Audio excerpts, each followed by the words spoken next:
What you're looking for as an editor and what you should do as a writer is take the formula, make it fresher. But you have to understand what the formula is. And that's why I say character-driven humor. You want today, if I was a picture book author today, and I really want to bring it to the market with a big book, I will write a story that is funny, that has a single character who is very strong-minded and just takes the reader through an exhilarating romp. That's what I would do, because that's what's working. It doesn't even have to make sense as a story. It just has to be something that it's unpredictable and engaging for children. Think about the basic formulas of the books that we're talking about. How to Catch Santa Claus.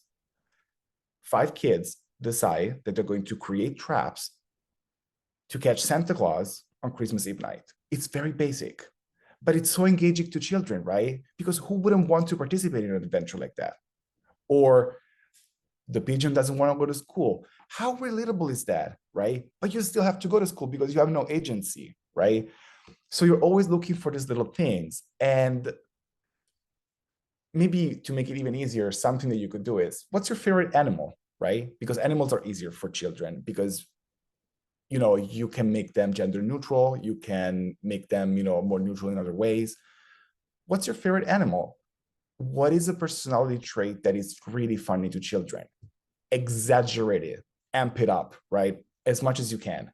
And then put that character in a situation where that personality trait is fully triggered, right? Like the pigeon really wants agency. You're stuck in a situation where you have to go to school. So your agency is completely nullified.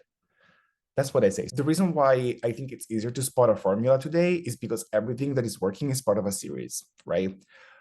Series in picture books are not like series in middle grade. A series in like a middle grade series, every book is really different, like something like Scandor and the Unicorn Thief, right? Which is the series that is working right now.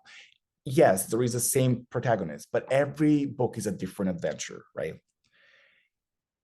Picture books have very specific formulas, right? If you look at something like, again, the pigeon, same formula. The pigeon doesn't want to go to school, is going to have to go to school. The pigeon really wants to drive the sleigh, but the pigeon is not allowed to drive the sleigh, right?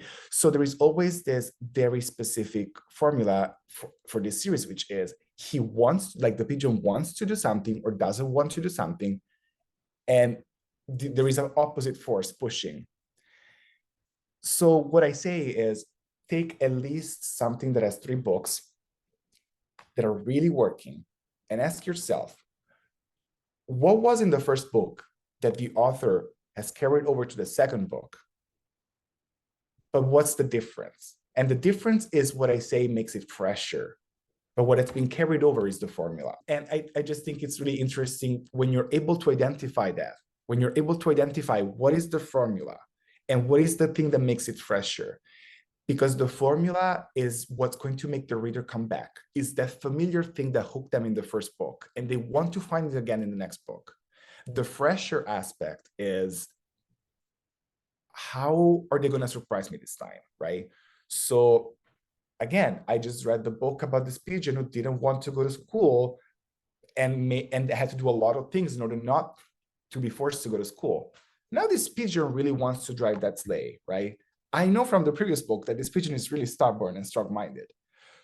The book is already telling me what the story is, but I'm still so hooked by the idea that there is going to be a fresher aspect to it, to something that I've already enjoyed, that makes me come back to it. And that's why this series have 12, 13, 14, 15 titles, which is not something that happens very often in picture books, To the same extent, you could compare it to something for like a little bit older kids, like the Magic Treehouse series, right? That's another formula.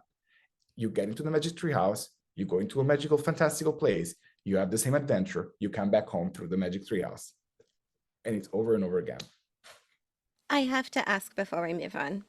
I assume, given that we are still having Christmas and presents are arriving, Santa ends up okay. Yes.